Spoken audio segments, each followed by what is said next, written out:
It wouldn't be a presidential campaign without a battle over presidential debates. This time around, Fox News is under fire for inviting only 10 candidates to its upcoming GOP debate. While that number may sound generous, critics say it's anything but. Adam has more.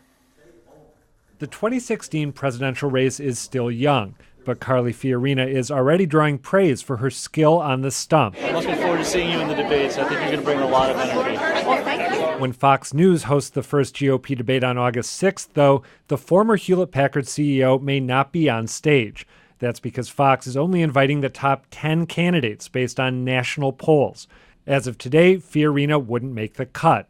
Neither would South Carolina Senator Lindsey Graham or Rick Santorum, who ran strong in 2012. We are the alternative. But other, more dubious presidential contenders would. A lot of people think I'm doing this for fun. Enter the Manchester Union Leader, which says Fox is undercutting the New Hampshire primary and that at this point in the campaign, polls are meaningless.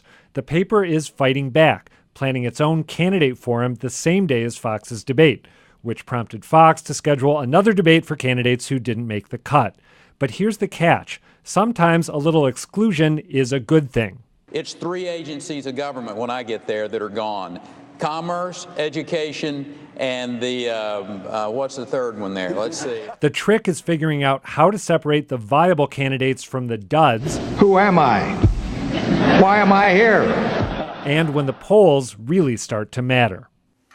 Adam, I think one of the bigger issues here, and for Fox News, they're making a statement. They're saying it's time to take some of the power away from New Hampshire and the New Hampshire primary. We spend a year chasing that thing. You know, other primaries get a day and a half's coverage. They get all this saying, you know, we're going to focus on the national race. So we're going to aggregate these national polls, see who's in the top tier, and that's who we're going to include. They're sticking, you know, a finger in the eye of New Hampshire voters. Definitely, and that's something, I mean, in a way, this is a variation on the conversation that we see play out every few years when another state talks about trying to leapfrog New Hampshire, and there's, you know, how early would New Hampshire go to be first?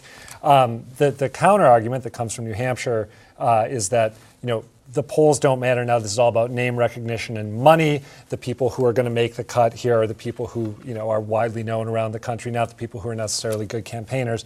Now, I'm not sure that totally holds up. You have someone like Ben Carson, who has great name recognition among conservatives, not so much among the general public. I think you're right. Ultimately, it kind of boils down to whether you want candidates to be winnowed out by the old-fashioned, very traditional retail politic, and therefore in these non-representative states of New Hampshire and Iowa, or whether you're okay with polls determining it.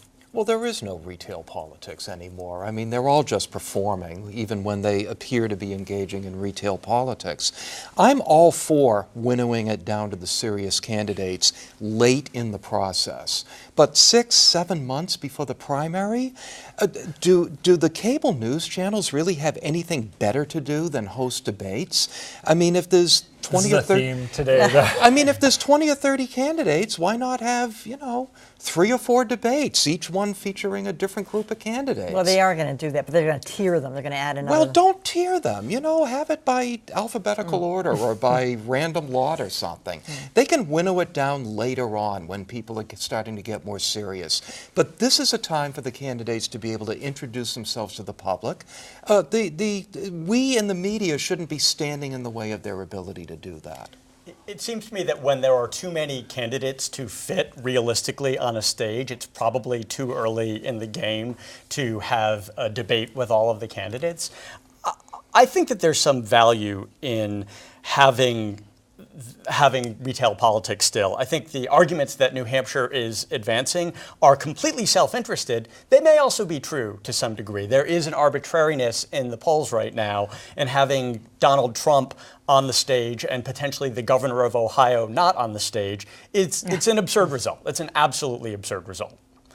Yeah, the whole thing's a futile exercise. What would you do, John? Well, first of all, this is not a debate.